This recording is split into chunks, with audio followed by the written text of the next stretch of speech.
The Wyoming wind cut through the open field like a blade, carrying with it the smell of sagebrush and diesel fuel. Jack Brennan stood alone in the middle of his family's ranch, staring at the contraption he'd built with his own 2 hands. It looked like something out of a junkyard fever dream: steel cables, salvaged winches, rope pulleys thick as a man's arm, and at the center of it all, a modified mortar tube angled toward the sky. Jack was 32 years old, broad-shouldered and sun-weathered, with hands that knew more about machinery than most engineers ever would. He'd grown up on this land, learned to fix tractors before he could drive them, and spent his teenage years watching his father lose the ranch piece by piece to debt and drought. When the old man died 3 years ago, Jack inherited nothing but red dirt, broken equipment, and a stubborn refusal to give up. He wasn't trying to save the ranch anymore. That dream had died with his father. What Jack was trying to do now was prove something. Prove that the system that crushed small inventors like him was wrong. Prove that his idea, his rope pulley mortar rig, wasn't just the desperate fantasy of a broke rancher with too much time on his hands. The U.S. Army Corps of Engineers had laughed him out of their office 6 months ago. They'd called his design primitive, inefficient, and downright dangerous. When he'd submitted his prototype for evaluation at the National Defense Innovation Expo in Denver, they'd banned him from demonstrating it. Too unconventional, they said. Not up to military standards. The rejection letter had been polite, clinical, and final. But Jack knew his rig worked. He'd tested it 100 times on this empty stretch of Wyoming grassland, launching practice rounds with precision that shocked even him. The rope pulley system he'd designed allowed for rapid repositioning without heavy machinery. The whole thing could be assembled by 2 people in under 10 minutes and broken down just as fast. It was portable, cheap to manufacture, and devastatingly accurate. None of that mattered to the men in suits who controlled defense contracts worth billions. Jack kicked at the dirt and checked his watch. It was almost noon. He'd invited someone here today, someone who might actually listen. Colonel Rita Vasquez was retired now, living in Cheyenne, but she'd spent 28 years in combat engineering. She'd seen things the desk jockeys in Denver never would. If anyone could understand what he'd built, it was her. He heard the truck before he saw it, a dusty Ford F-250 rolling up the dirt road that led to the ranch. Jack's pulse quickened. This was it. His last shot at being taken seriously. The truck stopped 50 yards away, and a woman stepped out. She was in her late 50s, gray hair pulled back tight, wearing jeans and a canvas jacket. Her eyes swept across the field, taking in the rig, the scattered equipment, and Jack himself. She walked toward him with the steady gait of someone who'd crossed a lot of hostile terrain in her life. "Colonel Vasquez," Jack said, extending his hand. She shook it firmly. "Just Rita now." "I'm not your commanding officer, Brennan." Jack nodded. "Thanks for coming out. I know it's a long drive." Rita glanced at the rig again, her expression unreadable. "I'll be honest with you. When I got your email, I thought you were either brilliant or completely insane. Still not sure which." Jack allowed himself a small smile. "Fair enough. Want to see what it can do?" Rita folded her arms. "That's why I'm here." Jack walked her through the design, explaining the mechanics of the rope pulley system, the counterweight distribution, the targeting adjustments. Rita listened without interrupting, her sharp eyes catching details most people would miss. When he finished, she walked a slow circle around the rig, running her hand along the steel frame. "You built this yourself?" she asked. "Every piece. Salvaged most of it from scrapyards and farm auctions." Rita looked at him, something like respect flickering in her eyes. "And the army rejected it?" Jack's jaw tightened. "Banned me from demonstrating it. Said it didn't meet their standards." Rita let out a dry laugh. "Their standards? You know what their standards are, Brennan? Whatever keeps the big contractors happy. Lockheed, Raytheon, Northrop. Those boys don't like competition, especially not from some rancher in Wyoming who figured out how to do their job for a fraction of the cost. Jack felt a spark of hope. So you think it's good? Rita's expression hardened. I think it doesn't matter what I think. You need proof. Real proof. The kind that makes people pay attention whether they want to or not. Jack met her eyes. What are you saying? Rita pulled a folded paper from her jacket and handed it to him. It was a flyer for an underground engineering competition held every year in the Nevada desert, far from government oversight. Off the books. No regulations. Just inventors, contractors, and a few military observers who wanted to see what worked in the real world, not on a PowerPoint slide. 3 weeks from now, Rita said. They're holding live-fire trials. Bunker demolition. 11 reinforced concrete targets. Fastest and most accurate system wins. No questions asked about where you got your design or who approved it. Jack stared at the flyer, his heart pounding. This was it. His chance. You think I can win? He asked. Rita's smile was thin and sharp. I think you're about to find out. The Nevada desert swallowed sound. Jack had driven 18 hours straight from Wyoming, his rig disassembled and packed in the bed of his pickup, every bolt and cable wrapped and secured like precious cargo. Now, standing at the edge of the competition grounds, he felt the weight of what he was about to face. The site looked like a military proving ground that had been abandoned and then reclaimed by privateers. Concrete bunkers dotted the landscape like tombstones, each one reinforced and marked with bright orange targets. Around the perimeter, a crowd had gathered, defense contractors in expensive tactical gear, independent inventors with wild eyes and wilder designs, and a handful of observers in unmarked uniforms who watched everything with the cold assessment of men who decided which weapons lived and which died. Jack began unloading his equipment, his hands moving with practiced efficiency. Across the field, he could see the competition. Massive truck-mounted systems worth millions. Computerized targeting arrays. Sleek designs that looked like they belonged in a science fiction movie. And then there was his rig, rope, pulleys, salvaged steel, and raw determination. He heard the laughter before he saw the men approaching. 3 of them, contractors by the look of their matching black polo shirts with a logo Jack recognized, Titan Defense Solutions. The biggest military contractor in the western United States. The lead man was tall and angular, with the kind of smile that never reached his eyes. His name tag read Marcus Webb, project lead. Well, Marcus said, loud enough for others to hear. Looks like someone brought their high school science project. The men behind him snickered. Jack kept working, tightening a bolt on the base frame.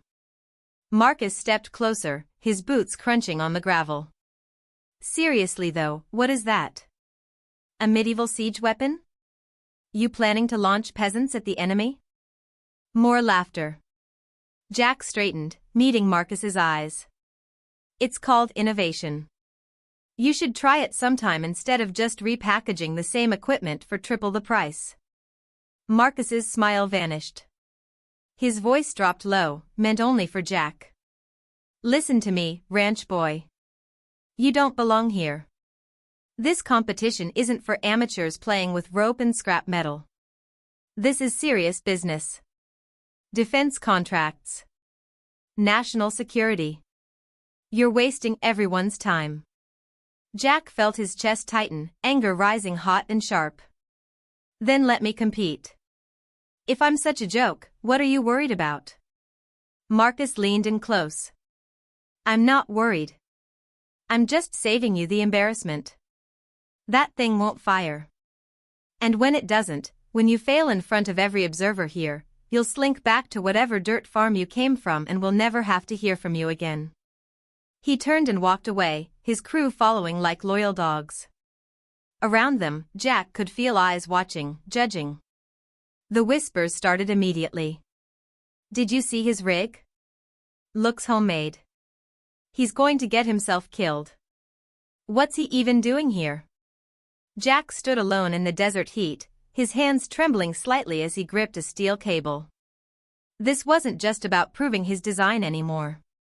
This was about proving he deserved to be here at all. The competition began at dawn. Jack's slot was dead last, which meant he had to watch every other team demonstrate their systems first.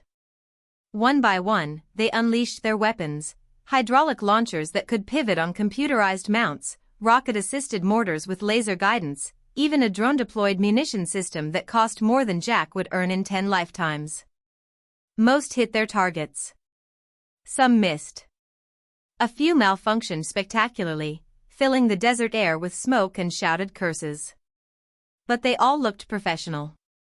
They all looked like they belonged. When Jack's name was finally called, the crowd had thinned. People were tired, hot, bored. The observers sat under a canvas tent, writing notes and checking their phones. Marcus Webb stood near the front, arms crossed, that smug smile back on his face. Jack wheeled his rig into position. No fanfare. No fancy unveiling. Just him and the machine he'd built with his own 2 hands. The range master, a grizzled man with a clipboard, looked at Jack's setup and frowned. "This your weapon system?" "Yes, sir." The man walked around it slowly, skepticism written across every line of his weathered face. "You got 8 minutes to hit 11 bunkers. Distance ranges from 400 to 900 meters. You understand the rules?" "I understand." The range master stepped back. "Then you're live when ready." Jack took a breath. His hands moved automatically, years of practice guiding every motion. He loaded the first round, adjusted the angle using the rope pulley system, calculated windage by feel and experience. No computers. No lasers. Just math, muscle memory, and faith. He pulled the firing mechanism. The mortar round arced through the desert sky, a dark shape against the brutal sun. It dropped onto the first bunker with a thunderous crack, concrete dust exploding outward. Dead center hit. The crowd stirred. A few people stood up. Jack was already repositioning. The beauty of his rope pulley system was speed. He could shift angles in seconds, no heavy machinery needed. Second round loaded. Second shot fired. Another direct hit. Now people were paying attention. The observers put down their phones. Third bunker. Fourth. Fifth. Each round found its mark with mechanical precision. Jack moved like a man possessed, his body in perfect rhythm with his creation. The rig sang with tension and release, cables humming, pulleys spinning. 6. 7. 8. Marcus Webb wasn't smiling anymore. 9. 10. The crowd had gone completely silent. Even the wind seemed to hold its breath. Jack loaded the final round. The 11th bunker sat at the maximum range, 900 meters out. The hardest shot. He made his calculations, adjusted for the midday heat affecting trajectory, and fired. The round sailed through the air in a perfect parabola and struck the bunker dead center. Total elapsed time, 7 minutes, 42 seconds. If you're watching this and rooting for the underdog who refused to quit, take a moment and hit that subscribe button. Because what happens next will prove that one man with an idea can shake an entire industry. The silence lasted 3 heartbeats. Then the desert erupted. People were on their feet, shouting, pointing at Jack's rig like they'd just witnessed a magic trick they couldn't explain. The observers stood up from their tent, moving closer, their professional detachment cracking. Even the range master was staring, his clipboard hanging forgotten at his side. Jack stood beside his rig, chest heaving, sweat pouring down his face. He'd done it. Against every doubt, every rejection, every humiliation, he'd proven his design worked. Marcus Webb shoved through the crowd, his face twisted with rage. He marched straight up to the head observer, a silver-haired man in an unmarked uniform who'd been taking notes throughout the entire demonstration. This is a setup, Marcus said, his voice sharp and loud. That equipment isn't regulation. It hasn't been tested or certified by any authorized body. You can't seriously be considering this primitive garbage for evaluation. The head observer didn't even look at Marcus. His eyes stayed fixed on Jack's rig. What's the total manufacturing cost? He asked Jack directly. Jack cleared his throat, his voice rough. About $8,000. Give or take. The observer wrote something down. And the training time? How long to teach someone to operate it? 2 days for basic competency. A week for expert level. Marcus's face went red. This is insane. Our system costs $3.2 million and it's been in development for 4 years with a team of 50 engineers. You can't compare. The observer finally turned to Marcus, and his expression was ice. Your system missed 2 targets and took 11 minutes. This man hit all 11 in under 8. I can compare just fine. The crowd murmured. Marcus looked like he'd been slapped. The observer walked over to Jack, extending his hand. Colonel David Chen, Defense Innovation Unit. I'd like to schedule a formal evaluation of your system at our testing facility in California. We'll need full documentation, stress tests, and reproducibility trials. If it passes, we'll discuss contracts. Jack shook his hand, barely able to process what was happening. Yes, sir. Absolutely. Marcus stepped forward again, desperation creeping into his voice. Colonel, with all due respect, Titan Defense has existing contracts worth hundreds of millions. We have relationships with the Pentagon, with... Chin cut him off. Mr. Webb, those relationships are why we're here. To find alternatives to contractors who've been overcharging the American taxpayer for decades. This man built something better, faster, and cheaper in his barn. That's exactly what we need. He turned back to Jack. You'll hear from us within 48 hours. In the meantime, I'd suggest you start thinking about scaling up production. If this works the way I think it will, you're about to get very busy. Jack nodded, still stunned. Around him, other inventors were approaching, asking questions, wanting to see the rig up close. Rita Vasquez emerged from the crowd, that thin smile on her face. Told you, she said simply. The call came exactly 47 hours later. Jack was back at the ranch, sitting on the porch with a cold beer, watching the sun dip behind the mountains. His phone buzzed, and Colonel Chen's voice came through crisp and professional. Mr. Brennan, your system passed every test we threw at it. Stress trials, extreme weather conditions, rapid deployment scenarios. It performed beyond expectations. We're prepared to offer you a development contract. Jack's hand tightened around the phone. How much? $12 million for initial production and training implementation. With options for expansion if field tests continue to show positive results. We're talking about revolutionizing rapid deployment artillery support. Jack closed his eyes. $12 million. More money than his father had seen in his entire life. More money than this ranch had generated in 3 generations. There's one condition, Chen continued. We need you to come to Washington next month. Briefing with the Joint Chiefs. They want to meet the man who embarrassed half the defense industry with rope and pulleys. Jack laughed, a sound of pure relief and disbelief. I'll be there, sir. After he hung up, Jack sat in the growing darkness for a long time. He thought about his father, about all those nights the old man had stayed up late trying to make the numbers work, trying to save something that was already lost.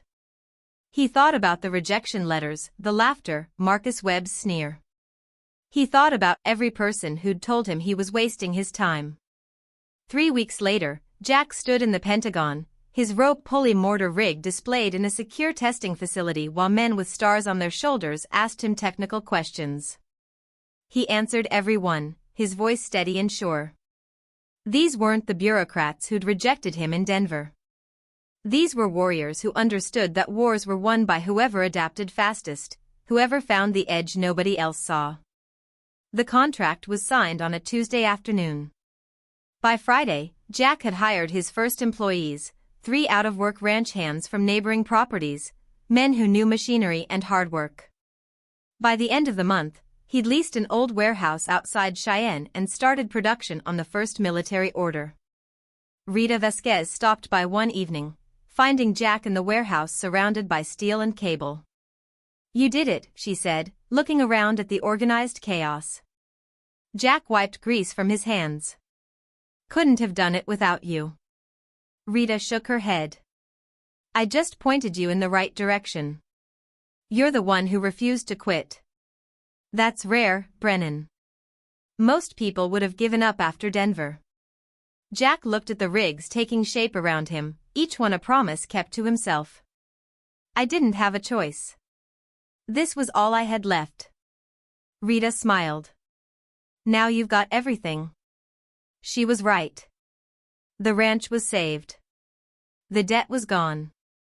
And Jack Brennan's name was about to become known in defense circles around the world, not as a joke or a dreamer, but as the man who proved that innovation didn't require billions, just vision and the courage to prove everyone wrong. 2 years later, Jack stood on the floor of the International Defense Expo in Las Vegas, watching a young Army lieutenant demonstrate his rope pulley mortar system to a crowd of foreign military officials. The rig had been refined, upgraded with lightweight alloys and modular components, but the core design remained his: simple, effective, devastating. Brennan Defense Systems now employed 63 people. The warehouse in Cheyenne had expanded twice. Orders came in from 17 countries. The system that had been banned from demonstration in Denver was now standard equipment in rapid deployment units across 3 continents. Jack wore a suit now, though he still felt more comfortable in work boots and canvas. He'd hired managers to handle the business side, engineers to improve the designs, but he still spent every Wednesday in the workshop, hands-on, making sure the soul of what he'd built never got lost in corporate efficiency. A familiar voice came from behind him. Not bad for a ranch boy with scrap metal. Jack turned to see Marcus Webb standing there, looking older and considerably humbler. Titan Defense had lost 2 major contracts in the past year. Word was they were restructuring, laying people off. "Marcus," Jack said evenly. Marcus nodded toward the demonstration. "I was wrong about you. I wanted to say that. I spent so long in the system, I forgot what real innovation looked like. I thought bigger and more expensive always meant better." Jack studied him for a moment. "You looking for a job?" Marcus blinked, surprised. "What?" "We're expanding into naval applications. Could use someone who knows the procurement system inside and out. Someone who's made mistakes and learned from them." Marcus's throat worked. "You're serious?" Jack extended his hand. "Everyone deserves a second chance. I got mine." They shook, and Marcus walked away looking like a weight had lifted from his shoulders. Rita found Jack an hour later, watching the sun set through the massive expo hall windows. "You're getting soft," she said. Jack smiled. "Maybe. Or maybe I'm just remembering what it felt like to have everyone count me out." Rita stood beside him, quiet for a moment. "Your father would be proud, you know." Jack's chest tightened. "Yeah. I think he would." The expo floor was emptying, people heading to hotel bars and dinner meetings, but Jack stayed a while longer, looking at his rig, his name on the display banner, proof that refusing to quit could change everything.